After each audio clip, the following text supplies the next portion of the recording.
दोस्तों, आत्या foundation entrance exam 2027 जो है ना 12 जुलाई यानी कल जो है ना होने वाला है। देखिए, मैं अपने एक्सपीरियंस के बेस पे बेसिकली लास्ट ईयर के बेस पे जो है मैं आपको बताऊंगा कि पेपर का नेचर कैसे रहता है और किस चीज़ को ध्यान में रख के आप पेपर आसानी से क्लियर कर सकते हैं। देखिए, आपको ये चीज़ पता ही होगी कि 300 नंबर का मार्क्स होता है बेसिकली टोटल। उसमें से एक पेपर जीएस का होगा जो 200 नंबर का होगा। 100 क्वेश्चंस रहेंगे। उसमें से रफली 25 क्वेश्चंस जो है सी सेट का भी रहेगा। और फिर जो है ना आपको गैप नहीं मिलेगा, तो उसके जस्ट 1 घंटे के लिए आपको होगा एसे का पेपर। उसमें से 2 एसे लिखना है आपको, और हर एसे लिखना है आपको 500 से 600 वर्ड में। यानी 1 घंटे में आपको 12 से 13 पेज लिखना है। थोड़ा चैलेंजिंग है बेसिकली। यूपीएससी भी इतना ज़्यादा जो है ना कम टाइम नहीं देता। यूपीएससी 3 घंटे देता है और 2 एसे देता है बेसिकली।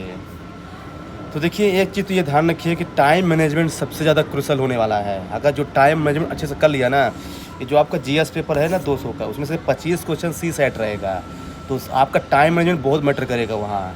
और सी सेट का लेवल अच्छा रहता है। हाँ, तो इस चीज़ को है ना ध्यान रखना है बेसिकली। देखिए, आज हम जो बेसिकली जो है ना देखेंगे कि ये ऐसे कैसे पूछते हैं बेसिकली आत्या वाले। ये लास्ट ईयर का 2026 का जो टेस्ट हुआ था उसका ऐसे है, आप देख लीजिए। 2 सेक्शन पूछता है यूपीएससी जैसा। आपको हर सेक्शन से एक एक ऐसे लिखना है बेसिकली। 600 वर्ड में लिखना है। तो मतलब कि ज़्यादा एक्सप्लेन करने की ज़रूरत नहीं है, लेकिन ऐसे हमारा कंप्लीट होना चाहिए तभी मार्क्स मिलेगा। पेज भरने से मार्क्स नहीं मिलेगा, चीज़ ध्यान रखिएगा। पेपर बहुत डिटेल से कापी चेक होती है। हाँ, क्योंकि मेरे कुछ फ्रेंड हैं जो दिए थे लास्ट टाइम, उनका नहीं हुआ था। तो इसलिए क्या है ना कि इस चीज़ को ध्यान रखना है। देखिए, उसका टेम्पलेट कुछ ऐसा होगा बेसिकली, है ना। और क्या है ना कि जैसे मैं आपको कुछ ऐसे अपना दिखाऊंगा कि जो है ना कैसे आप उस ऐसे को इस 600 वर्ड में लिख सकते हैं। हालांकि वो मैंने ऐसे यूपीएससी के लिए लिखा था, और वो आत्या में जब मैं था ना वो तभी ऐसे लिखा था। तो हो सकता है कि ऐसे रिपीट कर सकता है वो। तो एक ऐसे है बेसिकली, मैं आपको अभी दिखाऊंगा लाइव अपना लिखा हुआ ऐसे कैसे जो है ना आप आंसर लिख सकते हैं। जैसे ऐसे टॉपिक बोल रहा है, the age of smart devices and the decline of wise choices. अब देखिए, ये टॉपिक है, राइट।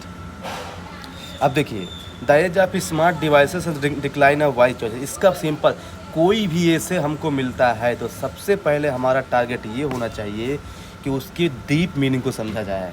बिना मीनिंग को समझे जल्दी जल्दी मत लिखिएगा। ध्यान रखिएगा, एक कॉलेज का नहीं है, यूपीएससी से भी बारीक काफ़ी चेक होती है इसकी, ये चीज़ ध्यान रखिएगा। हाँ, तो इस चीज़ को ध्यान रखिएगा। तो देखिए, इसमें क्या करना है कि पहले इसका मतलब निकालना है। Age of smart devices and decline of wise choices. इसका मतलब क्या है कि देखिए, आज का जो ज़माना है बेसिकली क्या हो गया है, टेक्नोलॉजिकल एज। हर चीज़ जो है ना एआई ड्रिवन है बेसिकली। तो हम एआई पे इतना डिपेंडेंट हो गए हैं ना कि अपना खुद का जो है ना हम विजडम, या फिर हिंदी में बोले बुद्धि, यूज नहीं कर पाते हैं। तो जैसे जैसे एआई बढ़ रहा है ना, वैसे से जो है ना हमारी स्वयं की जो विजडम है ना वो नीचे जा रही है। ये इस ऐसे का मतलब है। तो मतलब यहाँ पे एआई वर्सेज ह्यूमन बीइंग पे क्वेश्चन है बेसिकली, ये क्लियर हो गया। तो क्या लिखने के बाद देखिए, एक ऐसे का स्ट्रक्चर क्या होता है पहले माइंड में सेट कर लीजिए। अगर उस स्ट्रक्चर को फॉलो नहीं किया ना, हालांकि यूपीएससी आज तक जो है ना ये नहीं बताई है कि मेरा स्टैंडर्ड क्या रहता है ऐसे राइटिंग का, लेकिन जो पॉपुलर है ना मार्केट में बेसिकली, फिर जो टॉपर्स लोग फॉलो करते हैं वो ये है कि आपको इंट्रोडक्शन लिखना होता है बेसिकली किसी स्टोरी से। इसके बाद क्या है ना कि उसको वैलिडेट करना पड़ता है, मतलब जो स्टेटमेंट दिया है आपको उसको वैलिडेट करना है। इसके बाद क्या है ना उसको काउंटर वैलिडेट करना होता है। काउंटर अभी हम लोग देखेंगे कैसे। फिर उसके चैलेंजेस लिखना पड़ता है कि क्या चैलेंजेज हैं, फिर चैलेंजेस फॉलोड बाय सॉल्यूशंस, और फिर कंटेम्प्रेरी रेलेवेंस, और फिर कंक्लूजन। भले आपको 600 वर्ड में ही लिखना है, पर जो इस रूल्स को फॉलो नहीं करेगा ना, मतलब कि कोई यहाँ तक लिखा फिर उसका पेज भर गया, या फिर कोई है ना भर नहीं पाया पेज, तो मार्क्स नहीं मिलेगा। ध्यान रखिए। तो सबसे बड़ा चैलेंज यही है कि दोनों ऐसों को हमको अच्छे से लिखना है ना, टाइम को मैनेज करके लिखना है। तो अब मैं आपको ऐसे दिखाऊंगा अपना एक यही वाला कैसे आप लिख सकते हो उसको इस 600 वर्ड में। देखिए, ये एक ऐसे है जो मैंने आत्या फाउंडेशन में लिखा था, जहाँ का टेस्ट चल रहा था basically, the age of smart devices and the decline of wise choices. अब देखिए, इंट्रोडक्शन क्या है ना, स्टोरी से क्यों स्टार्ट किया जाता है, उसका रीज़न ये है क्या है कि हम वैसे भी बहुत सारे एग्जाम्पल्स लिखने वाले हैं, तो कोई इंटरेस्टिंग स्टोरी थे। देखिए क्या है कि जो एग्जामिनर होता है ना, उतनी सारी काफ़ी चेक किया होता है ना, वो बोर हो जाता है। तो जब सेम ही आंसर उसे मिलेगा ना तो कहने कि आपको ज़्यादा मार्क्स क्यों देगा। ध्यान रखना ये कम्पिटिटिव एग्ज़ाम है तो आपको दूसरों से बेटर करना पड़ेगा। तो एक चीज़ माइंड में ये सेट कर लीजिए बेसिकली कि जैसे मैंने यहाँ पे क्या लिखने को बताता हूँ। जैसे मान लीजिए कि एक आदमी है महाकुंभ के मेला में, एक टैक्सी ड्राइवर, राइट, उसे किसी लोकेशन में जाना था कि किसने उसकी कार बुक की थी बेसिकली। अब वो क्या है ना जीपीएस को फॉलो कर रहा था ब्लाइंडली, जहाँ जीपीएस दिखा रहा था वहाँ जा रहा था। एक्चुअली जो वो लोकेशन था किसी गाँव में था। अब क्या है कि जीपीएस उसे इधर उधर घुमा रहा था, ठीक ना, वो पूरा जीपीएस पर डिपेंडेंट था। मतलब अपनी बुद्धि एक भी यूज नहीं कर रहा था कि अच्छा यहाँ हो सकता है, यहाँ हो सकता है। और फाइनली क्या हुआ, तो जीपीएस पे डिपेंडेंट होकर सोचा कि जो है ना कि मैं शॉर्टकट फॉलो करता हूँ। और फाइनली क्या है ना वो 1 घंटा लेट पहुँचा। अगर अपने से बुद्धि से जाता तो वो जल्दी पहुँच जाता है बेसिकली। इसका मतलब क्या निकलता है कि हम एआई पे इतना भी डिपेंडेंट ना हो जाए ना कि हम अपने विजडम को ही भूल जाएं बेसिकली। यहाँ तक ग्रेट आइंस्टीन ने भी कहा था कि वो दिन दूर नहीं है जब लोग जो है ना टोटली जो है ना इस टेक्नोलॉजी के स्लेव बन जाएंगे, दास। और वो दिन जो है ना बहुत खतरनाक होगा इस दुनिया के लिए बेसिकली। आपने रोबोट मूवी देखी है, राइट। तो क्या है ना कि तो इसमें देखिए क्या हो गया, फ़ोन स्मार्ट हो गया है पर मेरा थोड़ा पर मैं थोड़ा कम सोचने लगा हूँ। ये मैंने हिंदी में लिखा है, फिर उसको मैंने ट्रांसलेट किया है। Phone become smarter but my thinking become narrower basically. तो मतलब देखिए क्या है ना कि इससे मतलब क्या देखिए ये डायरेक्ट हिंट कर रही है कहाँ पे, इसके डिमांड पे। तो यहाँ पे अब एग्जाम को लगे कि ओके इसने कुछ बनाया है, अपने से मेहनत की है, दूसरे से डिफरेंट है। तो ट्राई कीजिए कि इंट्रोडक्शन किसी स्टोरी से स्टार्ट कीजिए। अब चूंकि आपके पास चूँकि 600 वर्ड है तो उसको थोड़ा सा आपको शॉर्ट करना पड़ेगा, लेकिन लिखना यही है, लिखना आपको स्टोरी फॉर्मेट में ही है, बस इसको शॉर्ट करना है। अब देखिए क्या है ना कि लिखने के बाद क्या है ना, हमेशा ध्यान रखिए ना, है ना, कि अब आपको सीधा आना है वैलिडेशन वाले पार्ट में। कनेक्टिव करने के बाद जैसे मैंने यहाँ पे कनेक्ट किया है कि this smart incidents reflect the reality of 21st century है, ठीक ना। मतलब जो है ना ये जो स्मॉल इंसिडेंट है ना वो आज के 21st सेंचुरी को रिफ्लेक्ट कर रहा है, ठीक है। अब क्या है ना कि यहाँ पे देखिए अब मैंने इसको वैलिडेट किया है। Now let's discuss why and how the smart devices leading to decline of voice choices. कैसे और क्यों जो आज की जो स्मार्ट डिवाइसेस है ना वो हमारे वॉइस चॉइसेस को डिक्लाइन कर रही है, ठीक है। अब देखिए इसको मैं हर एंगल से प्रूव करूँगा। देखिए सबसे पहले मैंने क्या लिखा है साइकोलॉजिकली। देखिए क्या है कि आजकल क्या है ना हम हर चीज़ जो है ना ऑनलाइन जो है ना रिव्यू करते हैं। बेसिकली हमको किसी कॉलेज में एडमिशन लेना है ऑनलाइन रिव्यू करेंगे, यहाँ तक कि हमको अंडरवियर खरीदना है, देखिए मैंने लिखा भी है, इसमें मुझे अच्छे मार्क्स मिले थे। हम ऑनलाइन रिव्यू करते हैं बेसिकली। मतलब कि यार अपना चॉइस यूज नहीं कर सकते कि भाई हमको कौन सी अंडरवियर अच्छी लगती है, हमको कौन सा कोचिंग अच्छा है, हमारा इंटरेस्ट क्या है। हमेशा ऑनलाइन पर डिपेंडेंट हो जा रहे हैं और रिजल्ट क्या मिलता है वही तो देख रहे हैं ना बेसिकली ना। तो क्या है कि हमको उसको प्रूव करना है हर एंगल से। तो मैंने यहाँ पे साइकोलॉजिकल एंगल लाया बेसिकली। सेकंड आप ये डाल सकते हैं बेसिकली जो है ना, अब इससे क्या है कि आज के टाइम पे क्या है ना सोसाइटी में जैसे शादी.com आ गया है। हम जिनको कभी सुने नहीं है, जाने नहीं है ना, उससे शादी कर लेते हैं केवल ऑनलाइन प्लेटफॉर्म से। बाद में होता क्या है कि हम टेक्नोलॉजिकली तो कनेक्ट हो गए हैं पर हमारा जो इंटीमेसी है ना अभी तक नहीं हुआ है। और बाद में आप लोगों को पता है कि कैसे इंसिडेंट हो रहे हैं आजकल शादी ब्याह के नाम पे। तो ये भी क्या है, इसके नेगेटिव इम्पैक्ट है कि हम इतना डिवाइस पे डिपेंडेंट हो गए हैं कि अपना जो वॉइस चॉइस है ना उसको जो है ना डिक्लाइन कर रहे हैं। और यही रीज़न है कि डिवोर्स जो है ना बढ़ रहा है। देखिए मैंने लिखा भी है according to national commission for women. फिर मैंने लिखा है कल्चरली। अब देखिए क्या है, हम लोग जो है ना ऑनलाइन कुछ चीज़ ऑर्डर करते हैं, राइट, अमेजोन से या फ्लिपकार्ट से बेसिकली, राइट। अब क्या है कि उसमें पॉलिसी थी पहले कैंसल कल्चर का कि हम उसको 8 दिन यूज़ करेंगे फिर उसको फिर जो है ना लौटा देंगे, फिर कोई चीज़ ऑर्डर करिए फिर लौटा देंगे। कुछ लोग तो यही कर रहे थे बेसिकली, हालांकि इस पॉलिसी को चेंज कर दिया गया है बेसिकली। देखिए क्या है ना, तो इससे क्या पता चल रहा है कि हम डिवाइस का मिसयूज कर रहे हैं और अपना टाइम खुद वेस्ट कर रहे हैं। लोग लगता है कि मैं अच्छा कर रहा हूँ, ये टाइम बहुत प्रीसियस है, तो ये भी उसका नुकसान है बेसिकली। तो मैंने ये वाला पॉइंट लिखा है बेसिकली। फिर देखिए आजकल क्या है ना कि हमें कोई ऐसे लिखना होता है या फिर कुछ भी करना होता है ना तो हम क्या है ना तुरंत ChatGPT में चेक कर लेते हैं, जेमिनी में चेक कर लेते हैं। वही मैंने लिखा है यहाँ पे, कॉपी पेस्ट कल्चर बढ़ रहा है। इससे तो ठीक है हमारे मार्क्स तो आ जाएंगे पर जो क्रिटिकल थिंकिंग है ना वो डेवलप नहीं हो पाएगी। हाँ, और इस बार की UPSC के प्रीलिम्स में यही तो हुआ है बेसिकली, क्रिटिकल थिंकिंग वाला पेपर था बेसिकली ये। तो ये भी उसका नुकसान है, चाहे ज़्यादा डिपेंडेंट। फिर आप इसमें ले सकते हैं जैसे कि आपको बता दें कि इकोनॉमिक फील्ड में देखिए मैंने लिखा है कि आजकल हम एल्गोरिदम का यूज हर जगह कर रहे हैं। अब इसको क्रिप्टो करेंसी, लोगों ने इसमें बहुत सारे इन्वेस्ट किया और उनको पता नहीं भाई कि आगे कैसे क्या करना है, बस हाँ टेक्नोलॉजी इन्वेस्ट कर दिया, बाकी जो है ना वो बाद में फेल हो गए। तो ये भी एक नुकसान है। देखिए रियल एग्जाम्पल मैंने लिखा है, फिर देखिए मैंने यहाँ पे कोट लिखा है कि technology has given multiple choice but wisdom has not grown at the same. मतलब जिस रेट से टेक्नोलॉजी बढ़ रही है ना, उस रेट से हमारी विजडम नहीं बढ़ रही है, हम पीछे रह जा रहे हैं और ये सही नहीं है। और एक दिन ऐसा है क्या हो जाएगा कि हम टेक्नोलॉजी के स्लेव बन जाएंगे और वो दिन जो है ना बहुत खतरनाक होने वाला है। परफेक्ट एग्जाम्पल मैंने यहाँ पे लिखा है पॉलिटिकल एंगल में कैम्ब्रिज एनालिटिकल का है। लोगों ने जो है ना इसका यूज़ करके वोट डालना स्टार्ट किया है ना, और उसका रिजल्ट आपको पता है भाई, पूरा डेमोक्रेटिक डिसीजन जो है ना हिल गया था बेसिकली। तो आप ये लिख सकते हैं। यहाँ तक कि मैंने फिर से यहाँ पे कोट लिखा है, आपको एक ऐसे में मिनिमम 3 कोट लिखना है। जो कि कोट लिखने से फ़ायदा ये होता है, लेकिन कोट ज़बरदस्ती नहीं लिखना है, उसी से रेलेवेंट और फिर अकॉर्डिंग टू कॉन्टेक्स्ट लिखना है। ज़बरदस्ती कोट कहीं पे नहीं ठोक देना है। इसे यहाँ पे बोल रहा है the saddest aspect of life is the science gather knowledge faster than society gather wisdom. हाँ मैंने सही तो बोला है कि साइंस हमसे ज़्यादा नॉलेज गेन कर रहा है देन ह्यूमैनिटी से। हाँ सही तो है बेसिकली, तो ये मैंने बता रहा है। फिर तक है, फिर एक मैंने रियल एग्जाम्पल लिखा है कि एक छत्तीसगढ़ का या फिर झारखंड के एक डीएम था बेसिकली। एक माइनर गर्ल थी दलित, उसके राशन कार्ड में तो कुछ मिसमैच था आधार कार्ड में।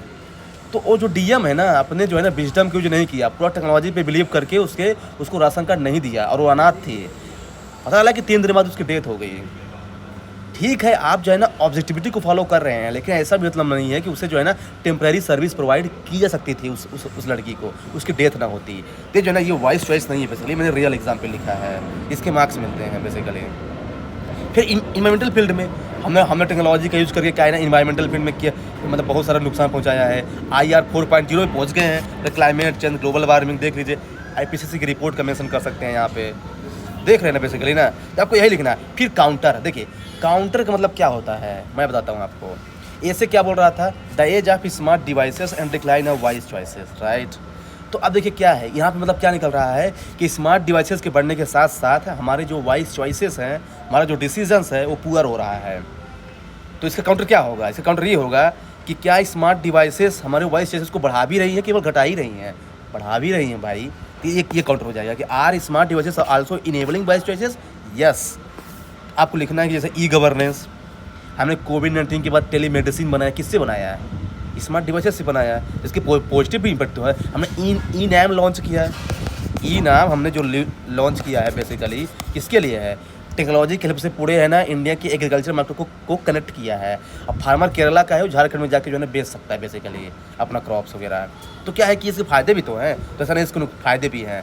तो फिर प्रॉब्लम्स क्या है, प्रॉब्लम्स क्या है ना कि हम टेक्नोलॉजी पर ज़्यादा डिपेंडेंट हो गए हैं। देख रहे हैं ना, काउंटर के बाद आपको प्रॉब्लम लिखना है ना। हमारा एथिकल जो वैल्यू है ना वो डिक्लाइन हो रहा है। फिर इसका सलूशन लिख दीजिए बेसिकली, क्या हमको critical thinking, multi level approach, comprehensive steps लेने की ज़रूरत है बेसिकली, ये सब आपको लिखना है। फिर देखिए मैंने यहाँ पे एक कोड फिर लिखा है कि जो हिस्ट्री होती है ना, ये केवल क्रॉनिकल ऑफ इवेंट्स नहीं है, ये हमको एक लर्निंग देती है। हमको हिस्ट्री से सीख लेना चाहिए और आगे इंप्रूव करना चाहिए। कुछ लोग सीखते नहीं हैं, ये बात गलत है ना।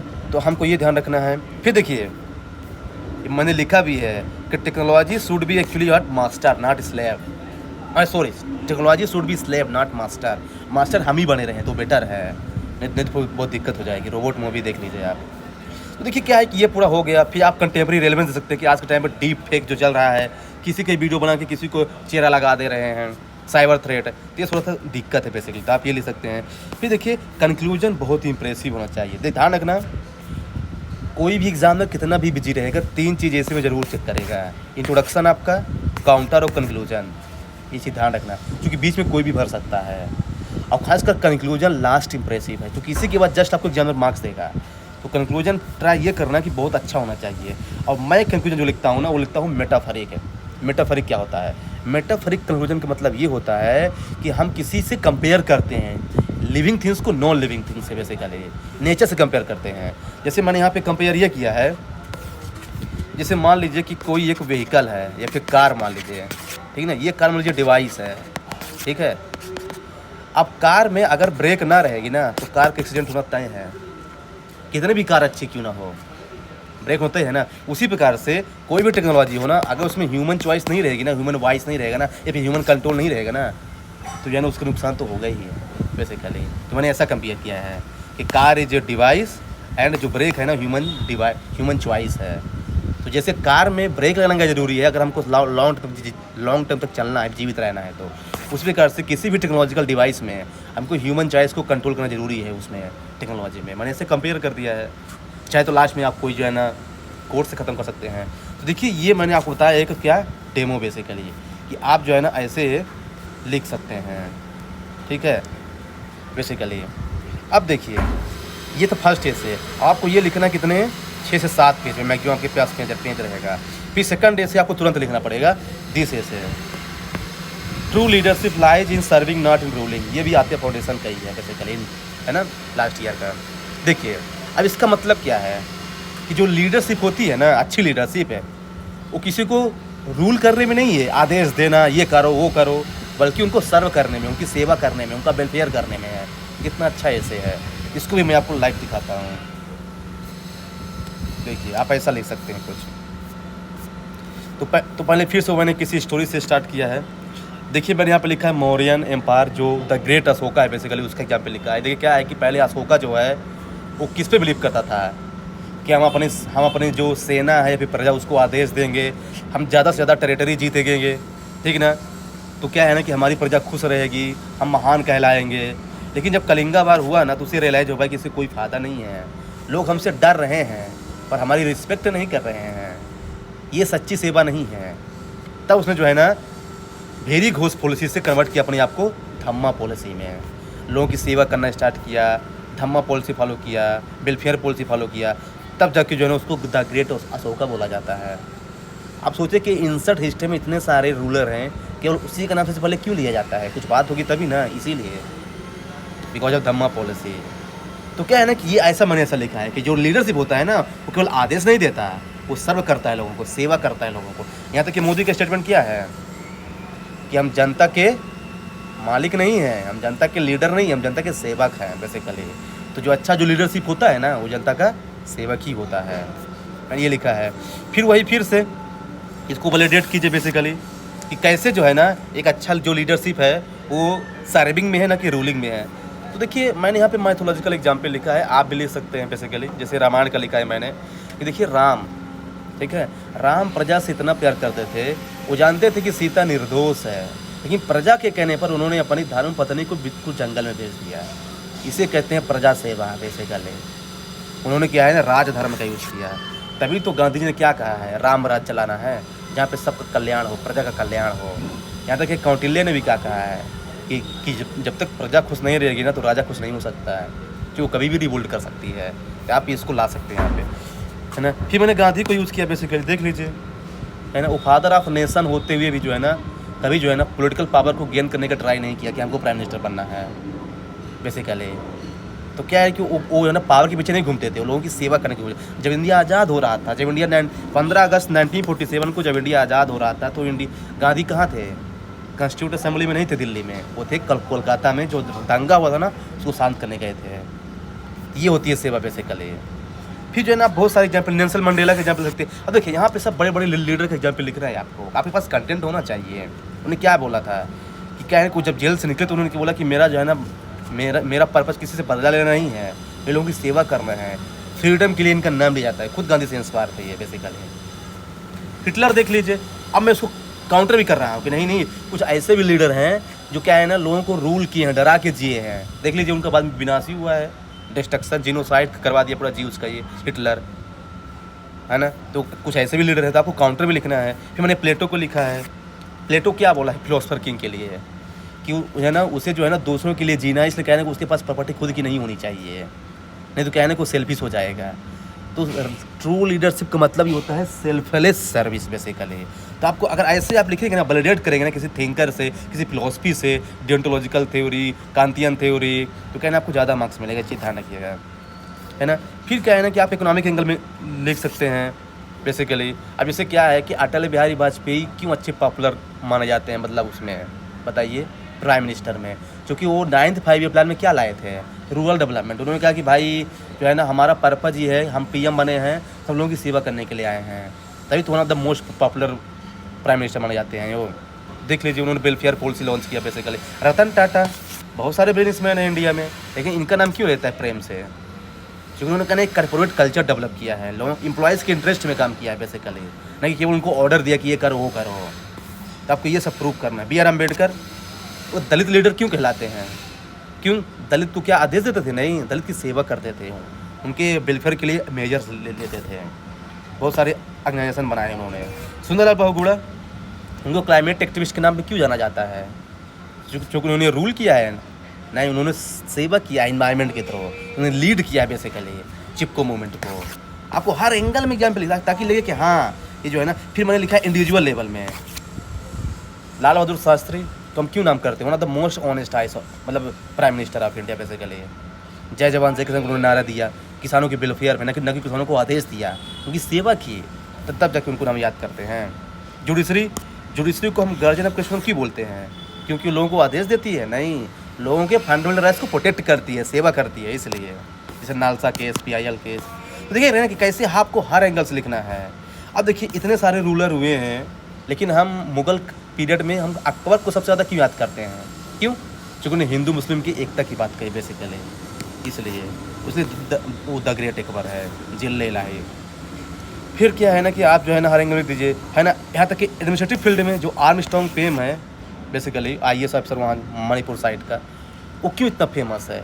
क्योंकि उन्होंने क्या है ना, दो गाँवों के बीच रोड नहीं थी, वो रोड को अपने पैसे से बनवा दिया, और लोगों के पैसे से, ना कि गवर्नमेंट की हेल्प से। तो गवर्नमेंट ने मना कर दिया, तो उन्होंने बोला अपने पैसा से और गवर्नमेंट के लोगों से, मतलब लोगों के पैसे से रोड बनवा दिया। तो उन्होंने सेवा ना की, यहाँ पे रूल थोड़ी किया है बेसिकली। तो ये है बेसिकली। याद देखिए मैंने गांधी का यहाँ पे कोट लाया है, the best way to find yourself is to lose yourself in service of the others, है ना। सबसे अच्छा तरीका जानते क्या है? अपने आप को खोजने का, कि अपने आप को दूसरों की सेवा में जो है ना भेज देना। तो आप जो है ना ऐसा कुछ कर सकते हैं। अब देखिए यहाँ पे मैंने काउंटर करूँगा, काउंटर करना है। कभी कभी रूलिंग भी ज़रूरी हो जाती है। क्योंकि क्वेश्चन क्या बोल रहा है कि हमको रूलिंग नहीं कर रहे हैं, हमको सेवा करना है। नहीं, कभी कभी रूलिंग भी ज़रूरी हो जाती है लीडरशिप में। एग्जाम्पल बताएं, विंस्टन चर्चिल। ध्यान रखना, काउंटर करते समय आपको एग्जाम्पल जरूर लिखना है, और वो भी non controversial example. Winston Churchill ने क्या कहा था? देखिए, जब हिटलर बहुत ज़्यादा राइज हो रहा था ना, है ना, पूरे जीनोसाइड फैला रहा था, तब इन्होंने क्या है ना रूल किया, कठिन आदेश दिया अपने जनता को, अपने सेना को, कि जाओ उसको सप्रेस करो। वहाँ पे रूलिंग करना जरूरी था। अगर सेंट्रलाइज अथॉरिटी नहीं रहेगी वहाँ पे, तो डिसीजन अच्छे से ले नहीं पाएगा। तो जब डिजास्टर हो, जब कोई अटैक हो जाए, तो उसमें क्या है ना कि हमारे पास सेंट्रलाइज्ड पावर यानी रूलिंग करना जरूरी हो जाता है। ऑपरेशन सिंदूर में इंडिया ने यही तो किया है। अगर स्टेट पे डिपेंडेंट होता इंडिया, तो क्या है कि कैसे ऑपरेशन सिंदूर लॉन्च कर पाता विद सीक्रेसी? टेल, ऐसा नहीं हो पाता ना। इसे कहीं कभी कहीं डिजास्टर के केस में, पेंडेमिक के केस में हमको एक सेंट्रलाइज्ड पावर होनी चाहिए 1% के हाथ में, ताकि एक है ना इमीडिएट डिसीजन लिया जा सके बेसिकली। ये चीज़ ध्यान रखना है। लेकिन इसका मतलब ये नहीं है ये डिजास्टर के केस में है। आपको ये भी बताना है कि इसके चैलेंजेस क्या है। चैलेंजेस देखिए क्या क्या है कि आजकल के लोग जो है अपने पावर को गेन करने के लिए क्या है ना कुछ भी मिसयूज़ किए जा रहे हैं। पैसा, मनी, पावर, ये सब के पीछे जो घूम रहे हैं, अपने कल्चर्स को भूले जा रहे हैं। तो कल्चर को डेवलप करने की जरूरत है। फिर वही चैलेंजेज है ना, फिर सोल्यूशन लिख दीजिए। क्या मिशन कर्मी होगी, वैल्यू बेस्ड एजुकेशन से, कॉर्पोरेट गवर्नेंस है ना, ये सब आप लिख सकते हैं, कोई दिक्कत नहीं। बड़ी अब कंक्लूजन देखिए, कंक्लूजन फिर आपको इंप्रेसिव बनाना है लास्ट, क्योंकि लास्ट में इसको जरूर पड़ेगा। तो मैंने यहाँ पे क्या लिखा है कि देखिए क्या है ना, जो एक अच्छा लीडर होता है ना, वो लाइक लैम्प है। एक लैम्प होता है ना, दीपक, उसकी तरह होता है, जो खुद जलता है पर दूसरों को रोशनी देता है। तो एक जो लीडरशिप होता है ना, यही होता है, खुद लीड करता है और दूसरों को वेलफेयर करता है। यहाँ तक कि आप एग्जाम्पल लीजिए गार्डन का। जैसे मान लीजिए कि एक फ्लावर ऑफ गार्डन है, राइट। तो क्या है, वहाँ पे बहुत सारे फ्लावर्स हैं। तो हम फ्लावर्स की पूजा क्यों करते हैं? उनको जो है ना भगवान के चरणों में क्यों चढ़ाते हैं? क्योंकि फ्लावर्स हमको रूल करते हैं? नहीं, फ्लावर्स हमको स्मेल करते हैं, हमको स्मेल देते हैं। तो जब कोई कुछ करता है ना, तभी आदमी उसकी रिस्पेक्ट करता है, राइट। पेड़ हमें छाया देता, तभी तो हम पेड़ के नीचे बैठते हैं, राइट। तो क्या है ना कि अच्छा जो होता है ना लीडर ना, वो सेवा करता है ना, कि किसी को आदेश देता है, रूल करता है। ये आपको सब प्रूव करना था। लास्ट में आप कंक्लूजन ले सकते हैं, मतलब कोई कोट ले सकते हैं, है ना। तो क्या है ना कि ये मैंने आपको बताया कि कैसे जो है ना आप रिप्रेजेंट कर सकते हैं। देखिए ये मेरा जो है ना UPSC स्टाइल के ऐसे था, लेकिन आपको यही स्टाइल लिखना है। लेकिन यही है कि पास केवल 6 या 7 पेज रहेगा, तो आप उसी को शॉर्ट करना है, लेकिन ऐसे कंप्लीट करके आना है। हर पार्ट आपको लिख के आना है। Introduction, validation, counter validation, challenges, फिर सॉल्यूशंस, कंटेम्परेरी रेलेवेंस, लास्ट में कंक्लूजन्स। तब जाको अच्छे मार्क्स मिल जाएंगे। तो ये बेसिकली है।